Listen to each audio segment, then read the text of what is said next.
magkasama ulit tayong lahat at may marami po ako ipagkwento. Pero bago po ako magpatuloy, pwede mo ba ako magkwento? Yes! Alam niyo po, minsan, ako'y nagmamaneho dyan sa Quezon City. At habang nagmamaneho ako dyan sa Quezon City, may nagka-traffic sa intersection ng kalsada at pinahinto niya yung nasa harap niya. Pinahinto niya yung nasa kaliwa, pinahinto niya yung nasa kanan, at pinahinto niya yung nasa likod. Lahat kami na nagtataka, bakit niya lahat pinahinto? Ang ganda ng suot niya. Talagang pang traffic sign, everybody was following whatever he said at that time. Pero maya-maya konti nagduda kami. At yung isang nag-aabang doon, ang ginawa, hindi na siya nakatiis, umarangkada na siya. Hindi niya na sinunod itong nagka-traffic na ito. Sa sobrang galit nitong traffic aid na ito, bumunot ng baril. At binaril niya. Buti na lang yung dala niyang water gun. In short, si Raulo pala, yung matagal na naming sinusunod, nagpunta lang, nagpresinta lang doon sa gitna ng kalsada. At dahil maganda ang suot niya, at dahil mukhang alam niya ang ginagawa niya, everybody was actually following him. Buti na lang po, tanongin niyo ako bakit? Bakit? Buti na lang si Jesus na buhay uli. Ano? Tanongin niyo ako bakit? Bakit? Kasi sigurado ka na yung nagka-traffic ng buhay mo ay hindi lang si Raulo na nagpresinta na kung sino-sino na maayos magsalita at magandang so. Pwede mo malapit.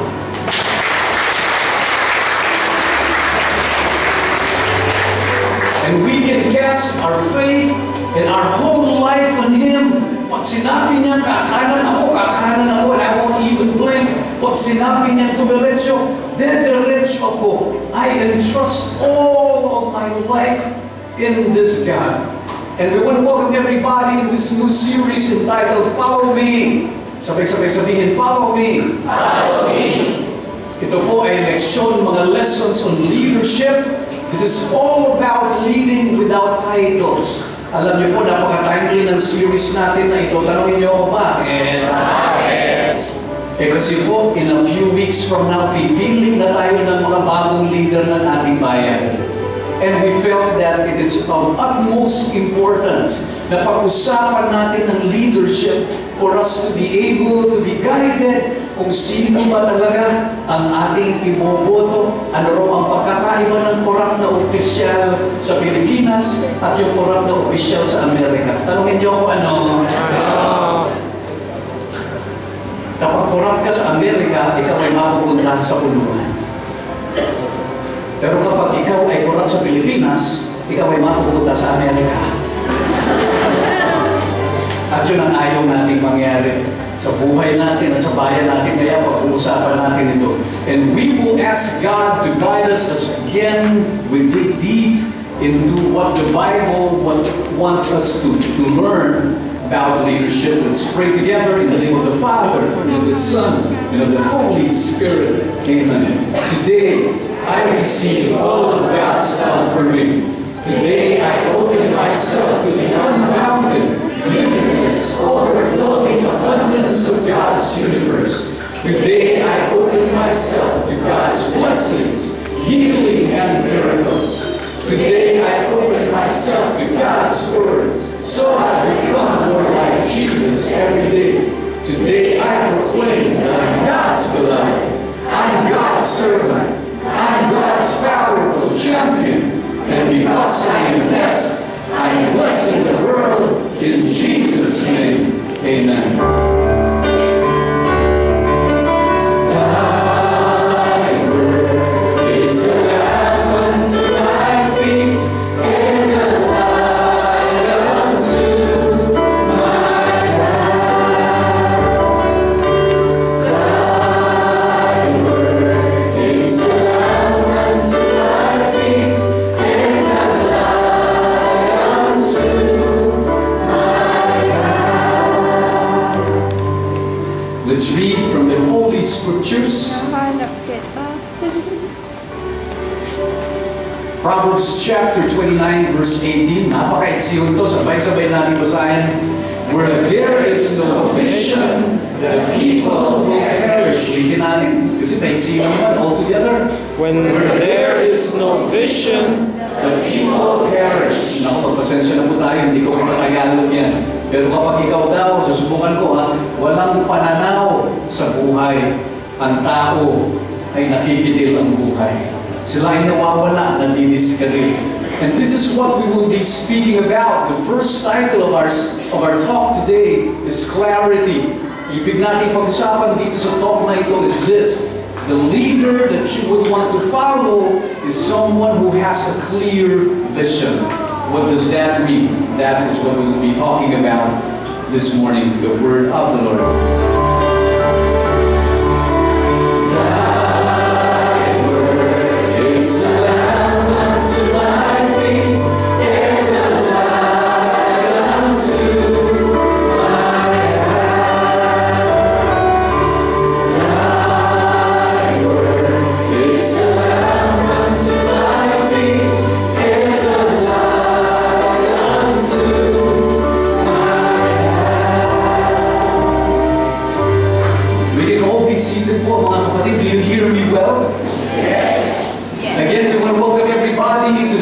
Installment of the series entitled Follow Me.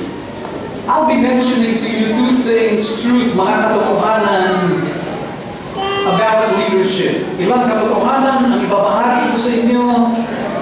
Dalawa. Two truths about leadership. Truth number one, you are a leader. Sabay-sabay sabihin. I'll make it more personal. I am a leader. In your own special way, you are a leader. And by definition, ano bang ibig sabihin ng isang leader? Ano ba dapat ang meron ng leader para matawag na siya ay leader? Tanongin niyo kung ano? A leader is someone who has followers. Kasi kung wala kang follower, hindi ka leader. In fact, ang palagi namin sinasabi, if you're a leader and no one follows you, you are not a leader, you're just taking a walk. Naglalakad ka lang. But are you ready for this? In the truest sense of the word, many or few, may mga taong sumusunod sa atin. And if someone follows you, you are actually a leader. If your children follow you, kahit pati ka sa ulo ng mga bata sa maraming pagkakataon, and if they still follow you as their parents, you are the leader of the family. If they follow you on singing, you're singing in the music ministry, and they follow you in your singing, you are a leader. If they follow you in dancing, then you are a leader. Hindi nyo na ko na itatanong, magaling mo ako magsayaw, no? And tinanong ako ng mga friends ko, John, kumakanta ka ba? Ako sabi ko, oo, pag naliligo. Eh sabi nila, nagsasayaw ka rin ba? Aba, oo, pag naliligo rin, no? Pag malamig yung tubig, pag buhos mo, di ba nululundag ka? Kikiligin ka pang naman. Aba, nakakagaling ko dyan. Kaya ako pumasok sa dance clinic, tanongin niyo ako bakit? Kasi pinagsasayaw ko, para ako nilalagnat. Kaya kailangan ko ng doktor, para si Dr. Jenny. If your friends follow you for counsel, like your friend sits beside you and she asks you for a counsel or for anything, at yung sinabi mo more or less sinusunod niya, you are actual leader. While you walk along the streets, naglalakad ka, tapos may nagtanong sa iyo, Sir, saan po ba ang papunta dito? At tinuro mo, kahit tama o mali, basta tinuro mo, tapos doon siya lumigo at doon siya nagpunta, you are actually a leader. Ang salita, the synonym for leadership is one word. Ano niyo ko, ano? Influence.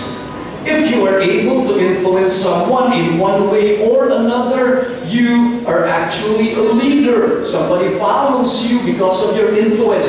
Sino dito sa inyo ang kayo ay nag-CMT or CAP ng high school or college, taas ka kami, kasama, ay nako, popular sa atin yan, kailangan susunod ka. At minsan nung nag-CAP kami, nagsuntukan yung mga kasama ko sa platoon. At dumating yung commander, inawat sila, bakit kayo nagsusuntukan? Eh sir, ito po, pinalo ako. Aba, nagalit yung isa, sinapak niya, pinalo siya. O, ikaw naman, bakit mo pinalo yan? Sir, sumusunod lang po ako sa iyo. Bakit? Ano bang sinabi ko? Sabi niyo po, follow the man in front of you. Kaya pinalo niya. So, hindi sila nagkakaintindihan. You are a leader. Kahit kagaya ko na simpleng gwapo ka lang. Leader ka. Magiging na hindi namin nagreklamo. Tanggap nyo na ang sa totoanan. And everybody look at me here. Whether you like it or not, you are a leader and you can't do anything about it. Somebody follows you. In fact, sometimes somebody imitates you. I was in Ormoc I just flew back in last night. I gave a talk. I visited friends. Sinamahan ko po yung anak ko in competition. Alam niyo, sabi nila sa akin, alam mo, John, yung kapatid mong si Rommel, kapareho mo magsalita. At hindi lang first time sinabi yan, because probably my brother subconsciously natitake on niya yung mga mannerisms ko. Whether you like it or not, by simply sitting down, by standing, somebody maybe follows or imitates you, I'll show you a video to prove this point.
You may or you may not be aware, people look at you, and if you're a leader, they follow you. Kahit naku, saan ka magpunta, ginagaya ka.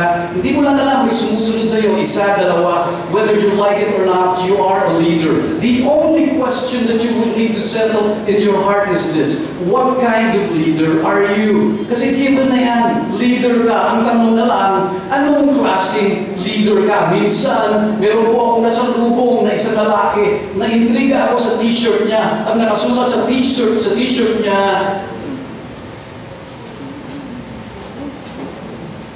"Don't follow me, I'm lost too." Are you a blind leader of the blind? Yun na lang ang gusto mong isettle sa sarili mo. Statement of a fact, leader ka. Pero, anong klaseng leader ka? Yun na lang ang pag-uusapan natin.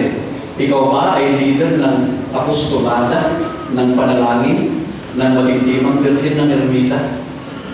Diba? May gano'n daw na grupo. O ikaw ba ay leader ng akyapahay ka? O ikaw ba ay leader ng extra rice gun? May gano'n naman gano'n. Diba? Ano ba? Maraming miyembro din dito. Okay.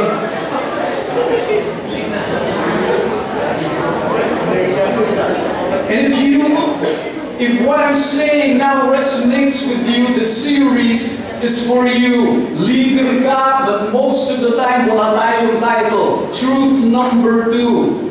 People need leaders. Sabay-sabay sabihin. People need leaders. I'll be sharing with you some lives I encountered a few days ago when I was in Ormoc. Orly, ang pangalan ng batang ito. He lived in the barren fields. Doon siya nakatira sa mga bukid-bukid. At pagkatapos nung nagsawa siya sa bukid, lumaboy siya sa kalsada ng Ormoc City. Alam mo ba, ito si Orly, nung nakausap ko siya, he never tasted milk in his entire young life. At nung kausap ko siya, tinignan ko ang kanyang katawan. Pag tinignan mo ang braso niya, may mga bahaging na balat lang, tapos lubog ng laman. Talangin niyo ako bakit?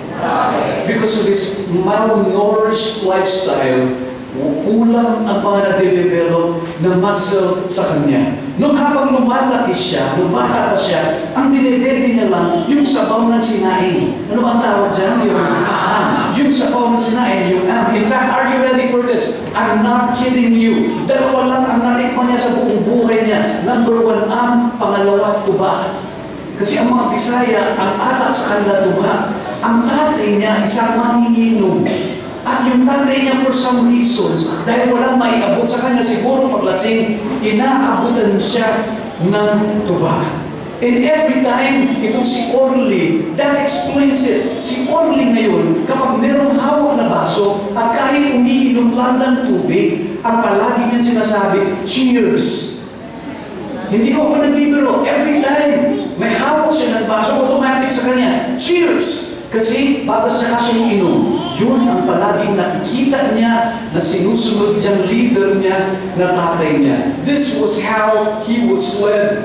Right now, ang tawag kay Orly is the Cheers Kid. Pag dumarating niya, oh, ayan na si Orly, ayan na si Cheers. And Orly needs a true leader. Another story, magkapatid si Iben at si Shenef. Magkapatid sila. They have the same mother, pero magkaiba ang kanilang mga ama. Iben's father left him when he was young. Tapos iniwan siya ng tatay niya because the father ran away with another woman. So iniwan si Iben at ang kanyang nanay niya. And Iben was left to wander again in the fields sa mga bukid-bukid, hopping from one house to another. Pinabayaan na siya ng nanay niya kasi hindi alam ng nanay niya kung paano siya pakakainin. Tapos dumating sa panahon na wala nang nagpapakain kay Iben. Ito ang ginawa ni Iben. Nanguhuli siya ngayon sa kalsada ng pusa. I'm not kidding you. Tanungin niyo ako bakit? Kasi ang hahanapin niya na lang toyo, tsaka suka, at meron na siya. Hindi ko ako nagbibiro. At yun ang kinakain niya. Adobong pusa. It might be gross to you, but that's what he eats. Kaya ang tawag sa kanya ngayon, si Batang Pusang Adobo. Siya talaga ang original na pusakal. Yung talagang pusa sa kalye ang kinakain. And he is looking for a true leader in his life. Ang kanyang kapatid, ang pangalan si Shenef. Magkapatid sila. Si Shenef, dahil magkaiba sila ng tatay, if you remember my story, magkapatid sila sa inalang, yung tatay niya, si Shenef, has been molested since she was 5 years old. That's how she was led. At alam niyo ba, wala na siyang tatay na yung tanongin niyo ko bakit? Ang tatay niya nakakulong, tanongin niyo ko bakit? Nahuli sa akto na nangre-rape ng 15 years old na babae. At habang nire-rape yung tatay niya, sinaksak sa likod. At napaka-graphic ng kwento niya sa akin. Nung sinaksak sa likod, yung tatay niya dinala sa emergency room, nakatusok pa. Kasi na habang nire-rape, sinaksak sa likod, nakatusok pa yung kutsilyo at nakaposas. Habang given medical attention, kasi he has done that many times, incapable siya tumakas at nagsabi ng pulis sa kanya, pasensya na brad, SOP lang, habang ginagamot siya, nakaposas. And then Shenef wandered along the streets of Ormoc. Ang tawag sa kanya, her label, the sexually molested girl, and she is looking for the right leader. Si Hilda got herself pregnant. She's 19 years old to my estimate.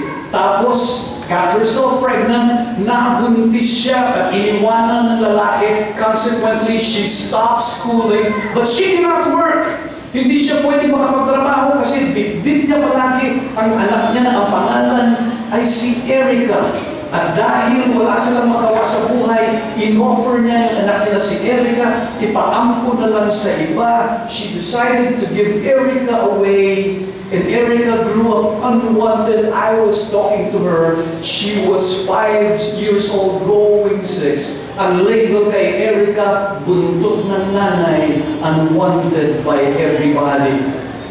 And she is looking for a true leader. Michelle is a deaf-mute girl. lalaboy-laboy, hindi alam kung saan pupunta ang label ng tao sa kanya. Yung mga waray dito, mga Bisaya, ang tawag sa kanya bungol. Tama, ano? Ang bungol, ano yan? Tama ba yung bungol, Bingi? And wherever she goes, yan ang label niya, sinisikupan siya, buti na lang hindi niya naririnig. Josephine, another story. Josephine had a husband that gets drunk all the time at hindi lang lasenggo. The man is a certified wife beater. Ginugulpi siya. At ginugulpi siya nung siya ay buntis. And are you ready for this? Hindi lang siya ginulpi. Dahil mainit ang ulo ng asawa at laseng, ginulpi siya, hinabi siya sa bintana. At nung hinabi siya sa bintana, nahulog siya sa kalsada, nakunan siya.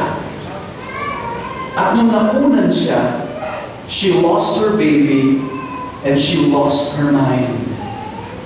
Nawalan siya ng bait. Tama ba yung Tagalog ko? Nasiraan siya ng bait. And from there on, lumaboy na rin siya sa kalsada ng Ormoc. She lost her baby, she lost her mind, and while she was wandering along the streets of Ormoc, she has been raped repeatedly. Na-rape siya ng maraming beses kasi bigla na lang siya nabuntis. At habang buntis siya, lalaboy-laboy sa kalsada dahil siya na ay isang taong grasa na buntis. Alam niyo ba kung saan nanganak? Si Josephine. Nanganak siya sa tapat ng Jollibee. I'm not kidding you. Bigla na lang nakita ng mga tao doon, nag-squat si Josephine, tapos bigla ang daming dugo. Doon sa concrete na tapat ng Jollibee, sinaknolokan siya ng mga tricycle driver. Dinala siya doon sa hospital, at pagdating doon sa hospital, she was attended to pagkagupit ng umbilical cord separating her from the child. Umalis na kagad si Josephine back to the streets.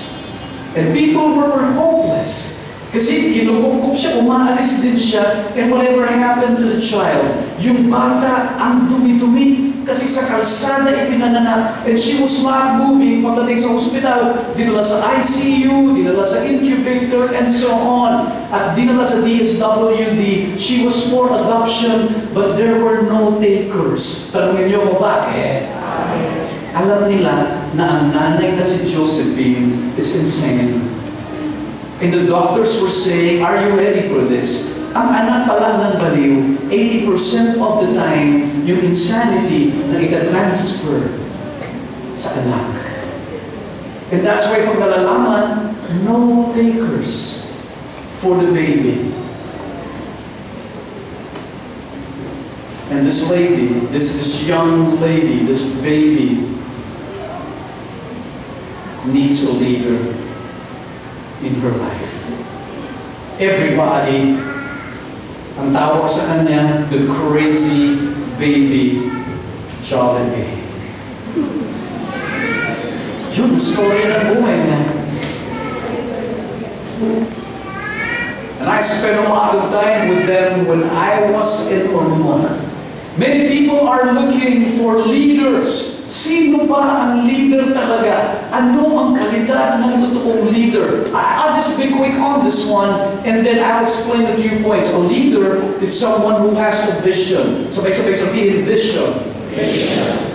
Somebody who can communicate that vision. Yung vision mo na yan, mai-communicate mo sa tao na ililid mo upang ito ay makuha niya rin.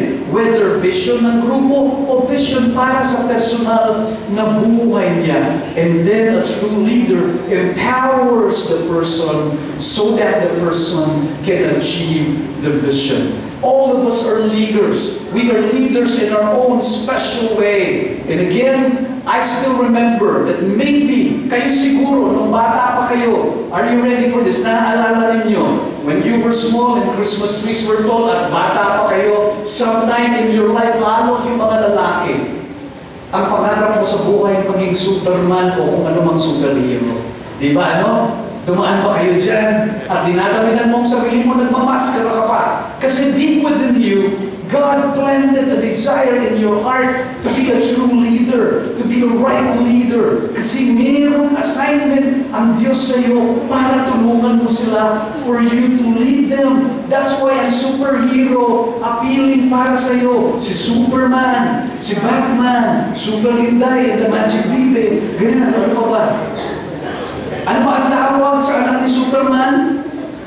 Supling. Di ba, no? Ano ang tawag sa anak ni Batman? Bata. Ano? O ano ang pangalan ng anak ni Captain America at Wonder Woman? Nagkatuluyan sila. Anong pangalan ng anak nila? Edwin. Ba't kayo nagtatanong, mas marunong pa kayo? Yun yung gusto nila eh. Di ba? May karapatan na sila. Ano gusto na yung pangalan, mas marunong pa kayo? Little Miss Philippines, pag tinanong yung contestant, ano ang gusto mong maging paglaki mo? Anong sagot niya? Gusto kong maging doktor. Gano'n? Anong klase yung doktor niya? Yung pong nurse. Di ba? Di ba ganun palagi ang sagot nila? They have a desire. When we were young, when our minds were pure, something was implanted in our hearts for us to be able to lead others towards their good. Ang mahirap lang dyan, habang lumalaki ka, nawawala ito. Yung mga bata, ang sagot nila palagi, bakit gusto mo maging doktor? Para po makatulong sa mahihirap. Pero pag nagsimula ka ng tumingin sa salamin at nababawasan na ang pagtingin mo sa bintana, nakakalimutan mo na yan sa sarili mo lang ang nakikita mo. Hindi ka nakakakita sa labas. And then suddenly you forget all of these things. We now began to be taught to mind our own business, to keep distance. I'm okay. Okay na ako, so okay na ako dapat. More often than not, ang characteristic ng usual na Pinoy, and maybe this is even universal, we are curious but uninvolved. Pansinin mo, pag may na-aksidente sa kalsada, traffic, tanongin mo ko bakit? Ang dami nag-uusisa. Di ba ano, pag may aksidente nangyari, mababagal yan, titigil, tapos maaawa sila, pero diretso na yun. Wala rin namang gagawin. Hindi naman tumutulong, nakakaabala pa. All of us, we got into this mentality that we wanted to have a quick way out. And again, hindi totoo ito. Nabasa ko lang, dating presidente ito, hindi ko sabihin ko anong pangalan, pero galing ito sa aklat ng tidal eruptions. Nagkaroon daw ng sunog. At sabi ng bodyguard ng PSG, Sir, ang laki na po ng sunog, halika na, tumakbo na tayo sa fire escape. Nagalit daw ang former president at sinabi, bakit naman tayo pupunta sa fire escape? Paano kung makasabay natin ang apoy doon? Alam mo ba, na kaya ang tawag dyan ay fire exit kasi dyan lumalabas ang apoy? You always now wanted to have a quick way out. Buti na lang. Tanungin niyo ko bakit? The Holy Spirit visits our lives. Binibisita ng Espiritu Santo ang buhay natin. The Holy Spirit comes reminding us of our calling to lead. Yes, God comforts the afflicted. But are you ready for this? While God comforts the afflicted, God also afflicts the comfortable. Kaya kapag sobrang komportable ka na sa buhay mo, biglang uuriratin ka sa Tagalog ng iyong konsensya dahil meron kang makikita. Pakitabi kang friend sa kanan, repeat after me, sabihin mo, friend, comfortable ka pa? Sa kaliwanan, sabihin mo, oo nga, friend, tulog ka na. But God in His mercy, He wakes us up. And sometimes, pag ginising na tayo ng Diyos, hindi ka makabalik sa iyong pagkakatulog. Naalala ko tuloy yung barkada ko dahil ang ingay-ingay namin nung kami high school. At yung ate niya, nandun kami sa tapat ng bahay nila. Ang ingay namin dahil hindi kami makatulog, saka hindi kami natutulog, pamorningan, ang kwentuhan, sinigawan kami ng kapatid niya. At sabi ng kapatid niya, kung ayaw ninyong matulog, magpatulog kayo ng iba. In English niya pa sabi niya, if you don't want to sleep, sleep others.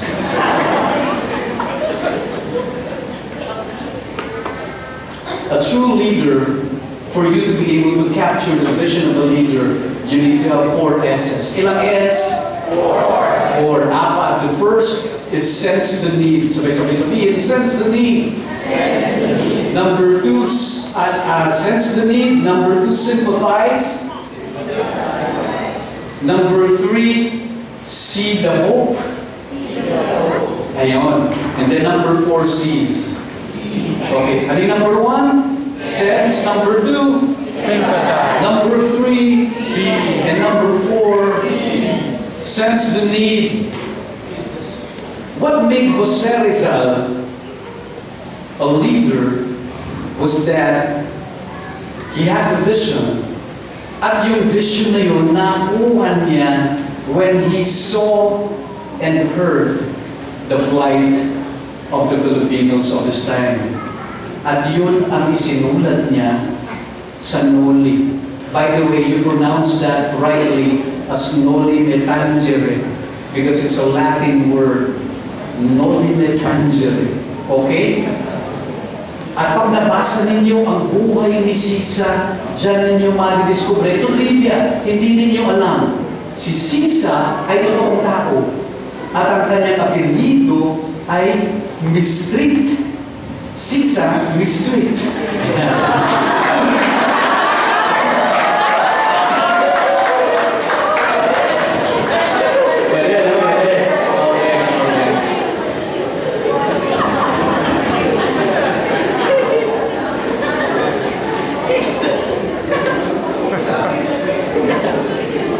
Latin din yung The question is, who's gonna be the leader of Orly, Iben, Sheneth, Erica, Michelle, and the crazy Jollibee girl?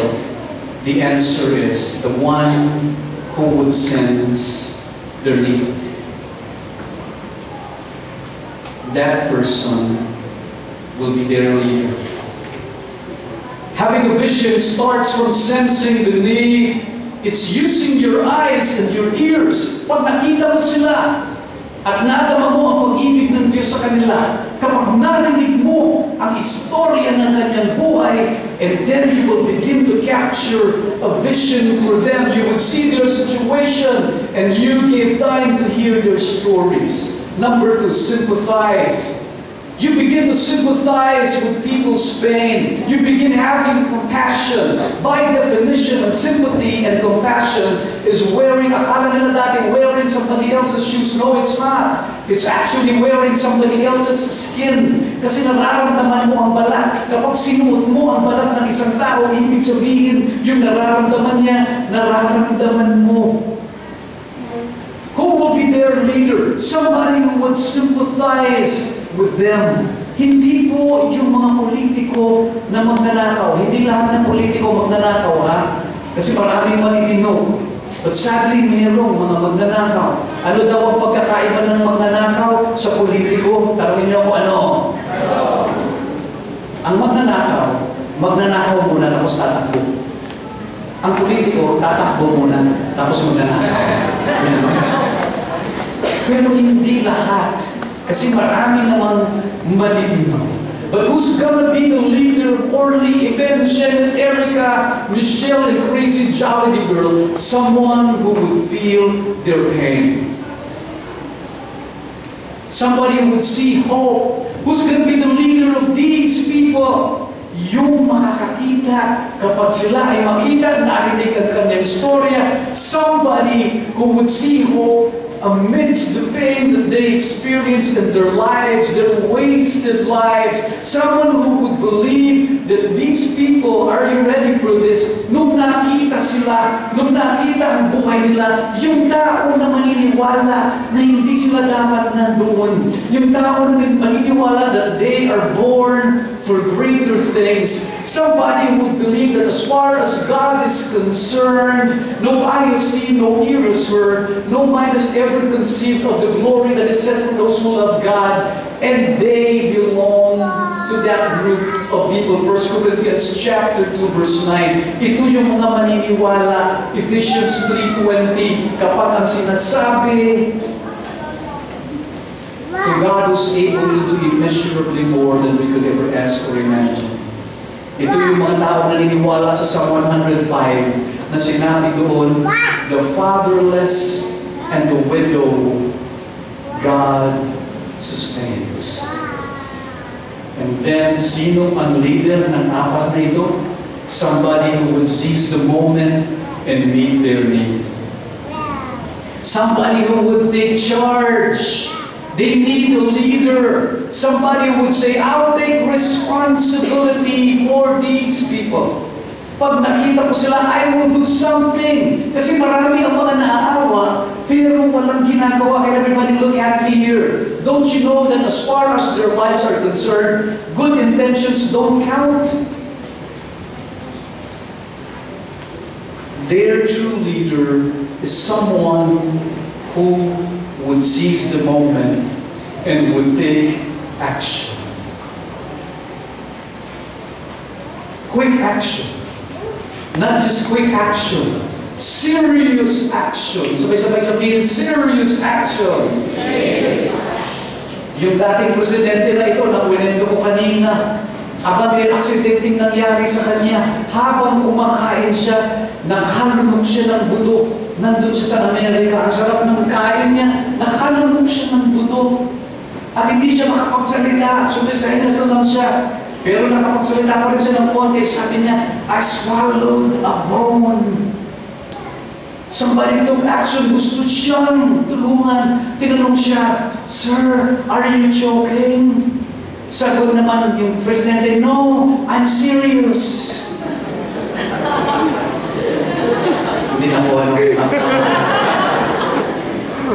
Somebody would take quick action and would take serious actions because, again, good intentions don't count.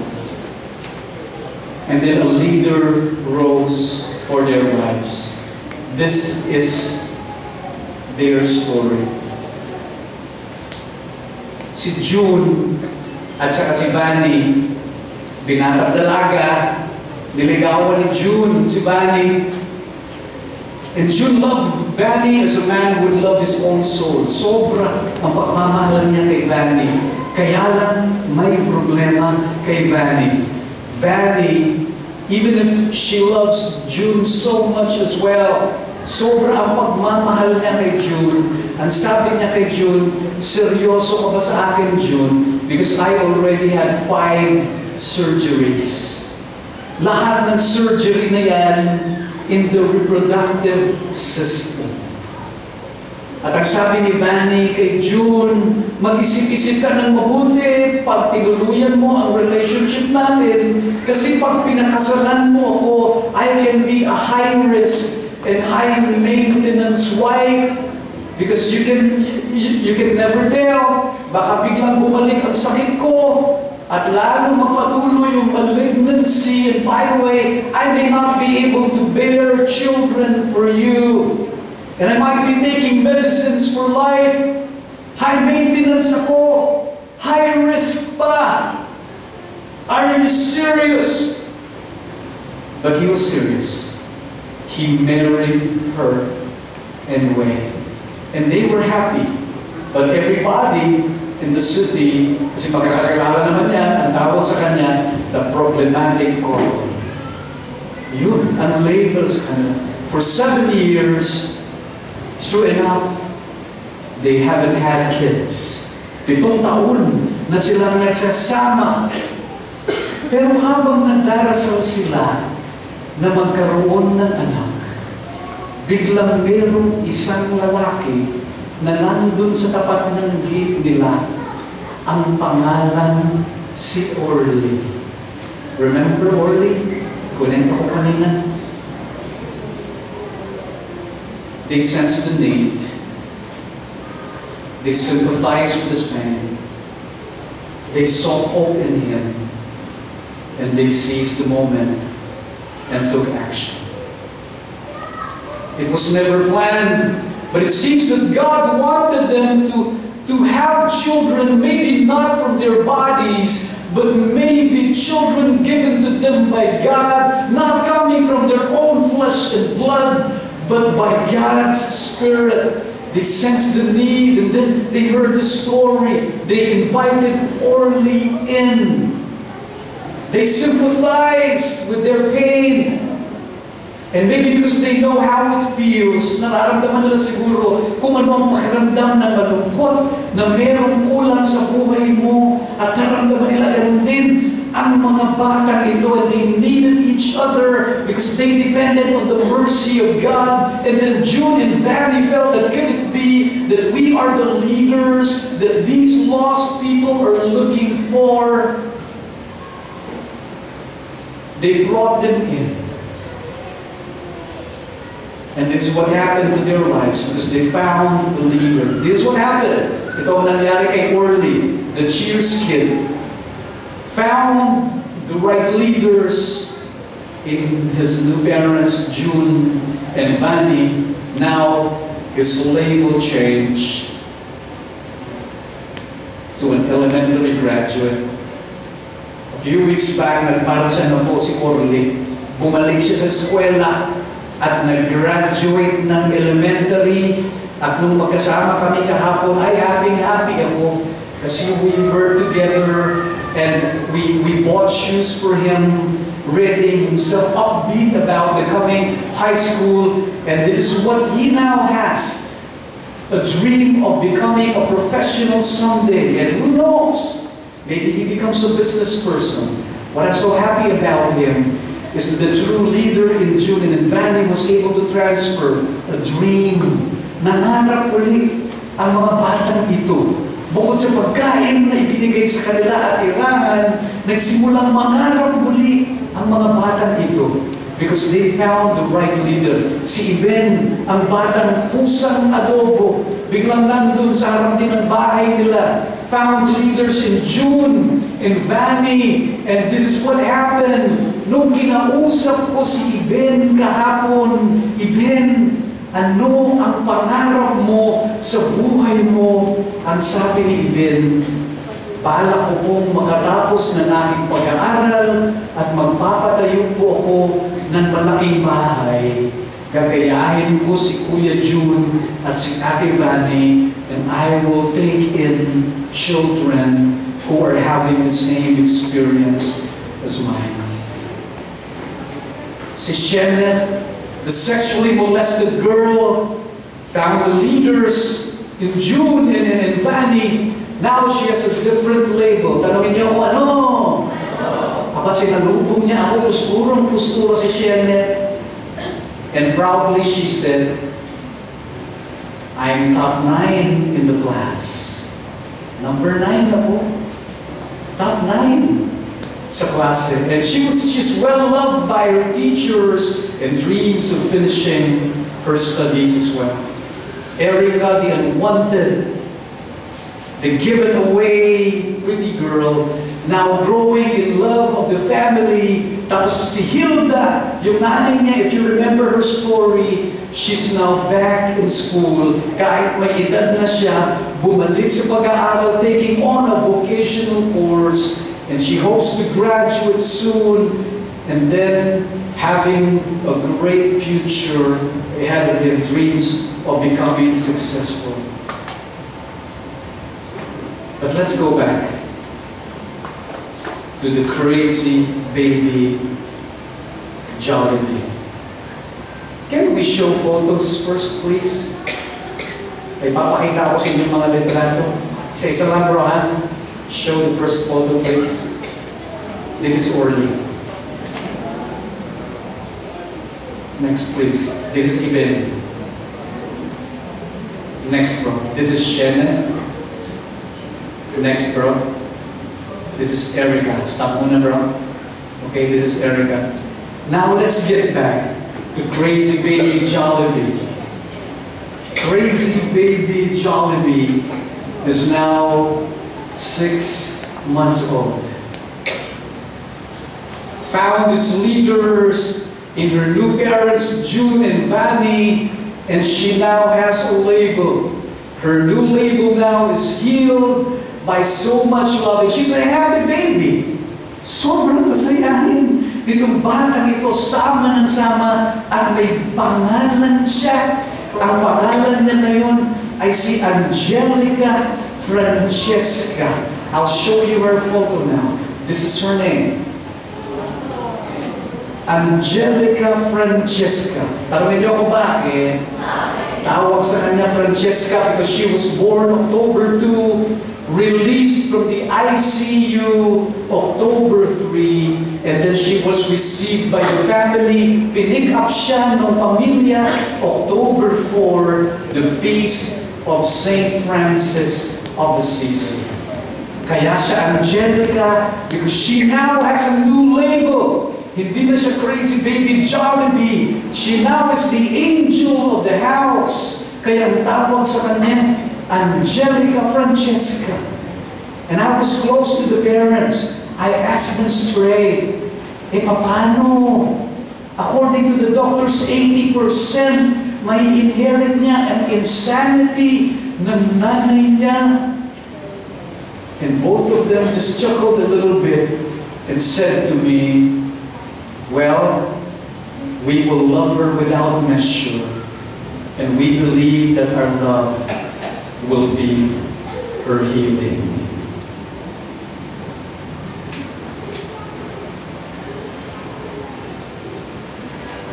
By the way, can you show the picture, please? That's Michelle. Si Michelle is the deaf-mute girl. You remember? Yung ganito ko kanina? Alam niyo ba na siya ngayon ang yaya ni Angelica Francesca? And I'm so surprised kasi hindi niya naman naririnig kapag umiiyak ang bata, pero mas maliksi pa siya. Kasi kumibos lang yung bata, alam niya, takbo sa hanggang, ipigapin niya, papadedayin niya. And she looks forward to having the hearing aid implanted in her.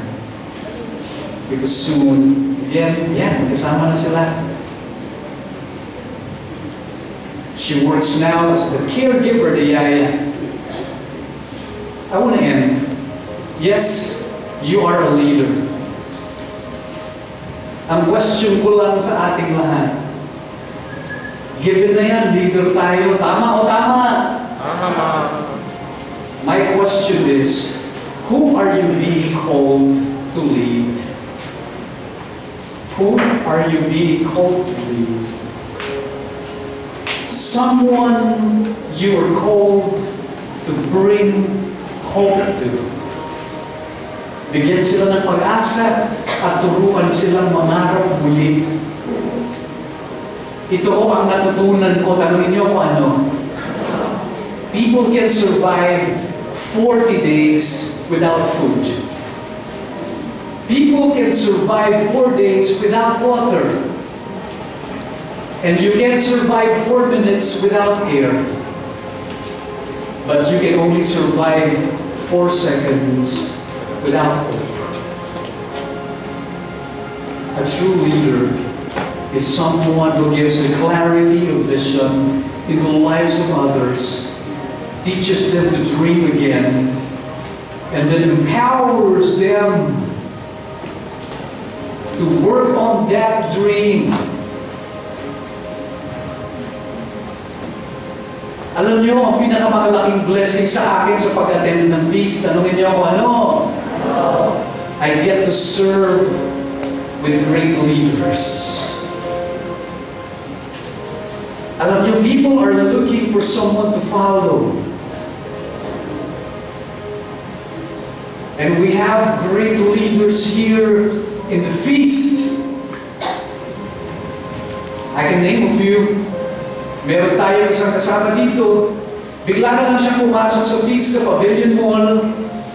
Tapos, all his life, nahihirapan siya sa family niya because maybe he felt that he has not been a good leader to them. Alam niyo po ba itong lalaking ito, every time uma-attend siya ng feast, humahabol-habol siya.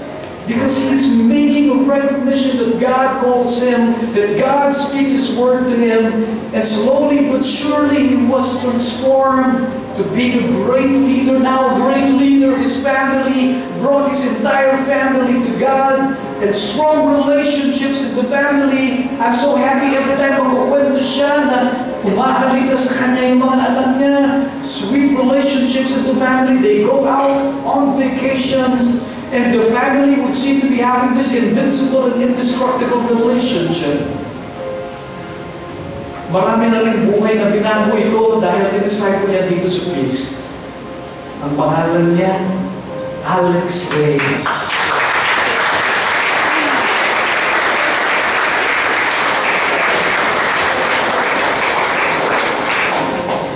And there was this guy who experienced a lot of pain in his life.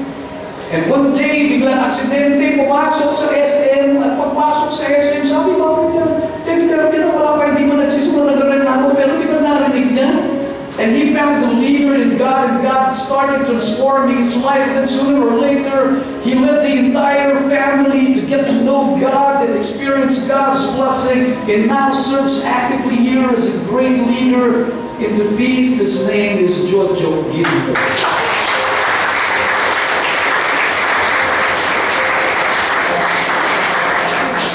And as we move on in the series, maybe we can hear more stories about great leaders in the feast. Can we all stand up? And I'll share with you my last story.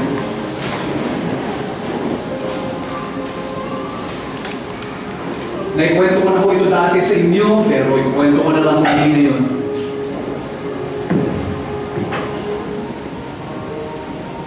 Louis Laws is the warden of the prison in Sing Sing. Kapag sinabi mong Sing Sing sa US, hindi yan karaoke. Pag sinabi mong Sing Sing, isang lugar yan na dyan ilalagay ang mga halangang kaluluwa. Yung mga wala ng pag-asa ng mga kriminal, nilalagay yan sa isang lugar, ang tawag doon Sing Sing. At walang kawala ang mga tao dyan. Pag dyan ka kinulong, talagang talamak at wala ka ng pag-asa sa buhay. At ang warden dyan ang pangalan si Louis Laws. Si Louis Laws ay may magandang misis. Ang pangalan ng misis niya si Catherine. At si Catherine may 3 magagandang anak. At yung mga kamag-anak ni Catherine, sinabihan siya, naku, huwag na huwag kang tutungtong dyan sa loob ng kulungan na yan. Patay ka. But Catherine is a leader. She sensed the need.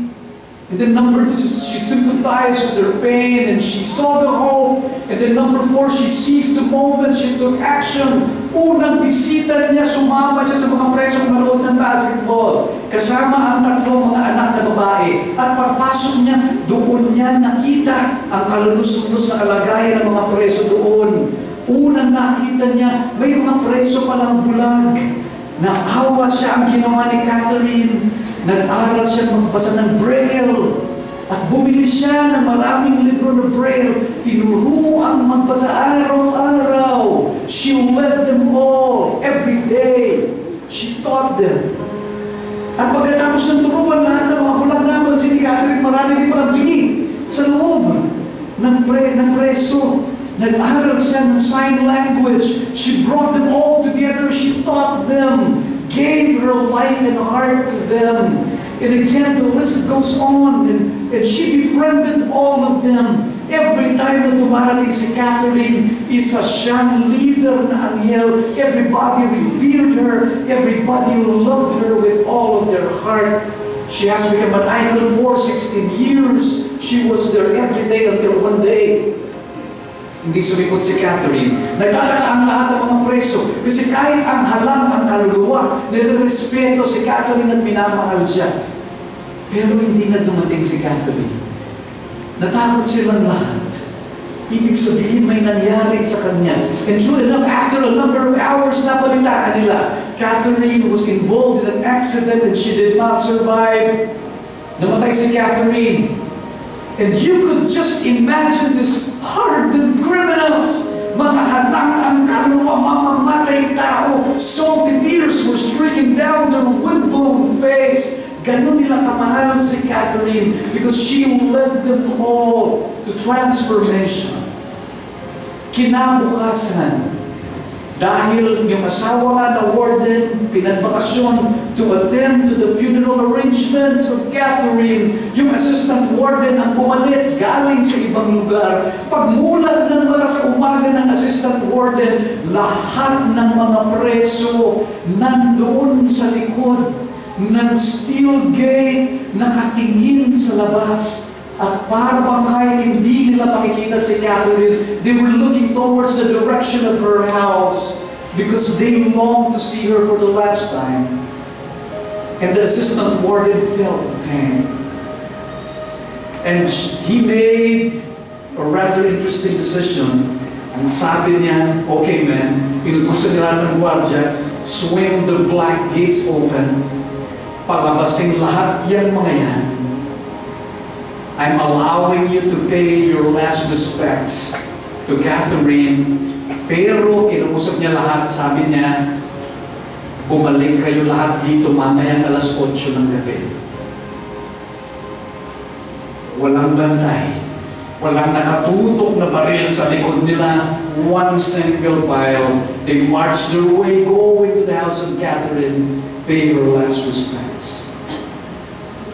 Pagdating ng alas 8 ng gabi, all of them went back. Walang absent kahit isa. And the warden's suspicion was right. Walang susubok na gumawa ng kalokohan because their lives have been transformed by the leadership and kindness of Catherine.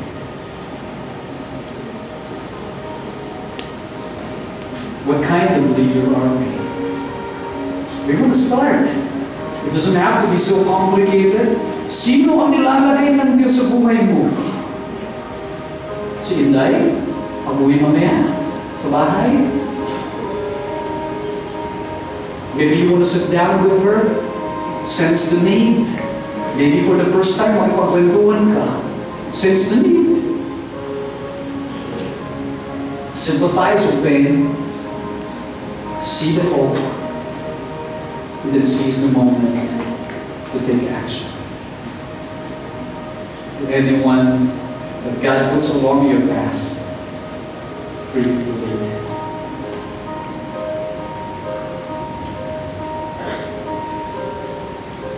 I also forgot to mention, is Laila and Nonoy here? Can you raise your hand, sister, please? Don't you know that Laila here is one great leader and his husband Nonoy? They stumbled.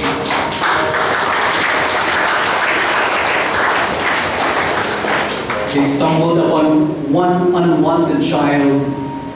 Ayaw kunin ng nanay, pinabayaan. And Laila saw this child. His name is Chan Chan. Ate, can you raise her up, please?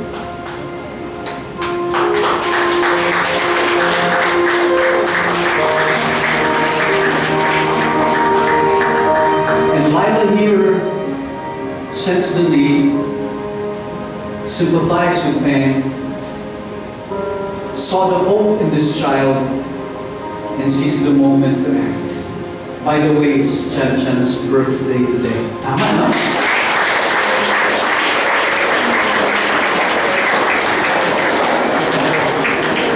Kind of hope that pag nag-worship mo tayo sa pista, nakataas ang kami. And he worships God in all the light. And thank you, Laila. In the name of the Father, and of the Son, and of the Holy Spirit. Amen. Can you put your hand over your chest, please? Lord Jesus Christ, thank you for becoming our greatest leader. Lead me, Lord, as you come into my heart, turuan mo po ako to see, to sympathize, to sense the need, and to seize the opportunity. As I capture the vision for the people you want me to lead, Panginoon, tinatawag mo po kami to lead. At ipamukha mo po sa amin kung sino ang mga taong ito na nais mo pong ilig namin. Bigyan mo kami ng lakas, ng pananampalataya, tibay ng loob, at higit sa lahat, pagmamahal. So that we may take on the challenge to lead your people, to have a clarity of vision for them. Thank you for leading me. Thank you for your clarity of vision for my life. Thank you for the clarity of vision. May I bring others with me as you lead me there. In Jesus' name we pray. Amen.